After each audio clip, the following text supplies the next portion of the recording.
Kirk Douglas, who passed away on February 5, 2020, enjoyed one of Hollywood's most stellar careers, with the American Film Institute naming him the 17th greatest male star of classic Hollywood cinema. Though he never won a competitive Academy Award, earning only an honorary Lifetime Achievement Oscar, his influence on the film industry traversed generations.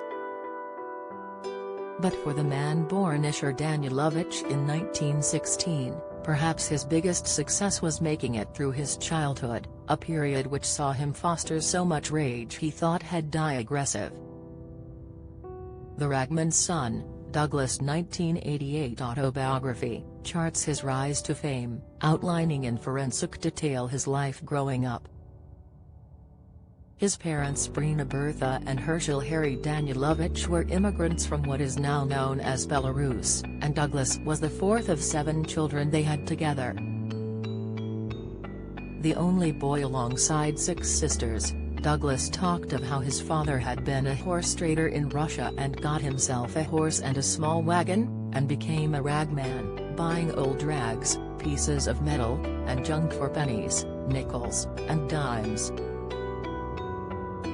Douglas went on to note how unhappy his childhood became, particularly due to his father's alcoholism, which was funded by whatever money he made as a trader, leaving them in crippling poverty. The ordeal instilled in Douglas feelings of anger and hatred, and as he grew older, he said he was probably the most disliked actor in Hollywood on account of his temperament. He wrote, "I feel pretty good about it. Because that's me. I was born aggressive, and I guess I'll die aggressive."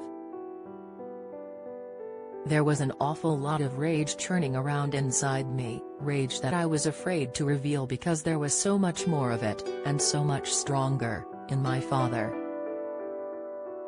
It negatively influenced his own attempts at being a father, including his son Michael, who went one step further than his father in Hollywood by claiming a cherished Oscar. Michael, according to a Mirror report in 2020, felt that while growing up Douglas only visited him and his brother Joel out of guilt following the breakdown of his first marriage to Diana Dill, Michael's mother. This, Michael remarked, was why he refused to call Douglas dad, adding, in those key years, when Kirk was doing 5 movies a year. Kirk was all-consumed, was overworked.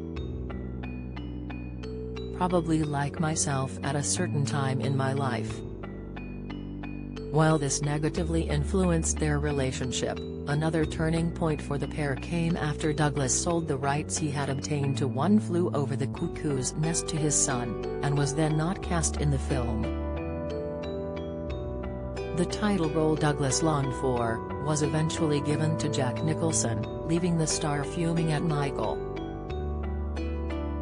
In a cruel twist, the 1975 film was a critical success, claiming the top 5 Academy Awards that season. Speaking to authors James Bawden and Ron Miller in their 2016 book Conversations with Classic Film Stars, Interviews from Hollywood's Golden Era, Douglas described the film as way ahead of its time. He continued, "When I took it to Broadway, the critics didn't know what to make of it. The audience loved it, but it didn't do very well. I tried for nearly 12 years to make it as a movie. I took it to every studio. But they wouldn't do it, even with a limited budget. Finally, I went into partnership with my son, Michael, and we were able to find somebody outside of the industry to put up the money, and we made a little picture that I never predicted would be a hit. So it did over $200 million. Nobody knows what will really be successful." The pair's relationship did, however, grow again, and when Douglas died, Michael led Hollywood in grieving for one of its most cherished stars.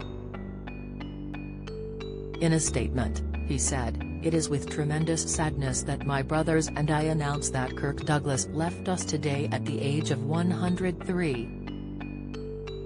To the world, he was a legend, an actor from the golden age of movies who lived well into his golden years, a humanitarian whose commitment to justice and the causes he believed in set a standard for all of us to aspire to.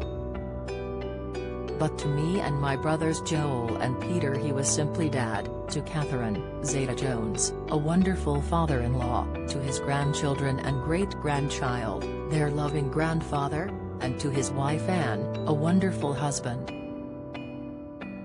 Dad, I love you so much and I am so proud to be your son. Another to pay tribute was Steven Spielberg, who gave Douglas his honorary Oscar in 1996.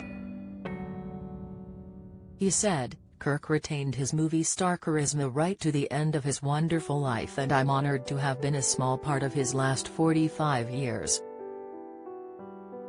The director added, "I will miss his handwritten notes, letters and fatherly advice, and his wisdom and courage, even beyond such a breathtaking body of work, are enough to inspire me for the rest of mine."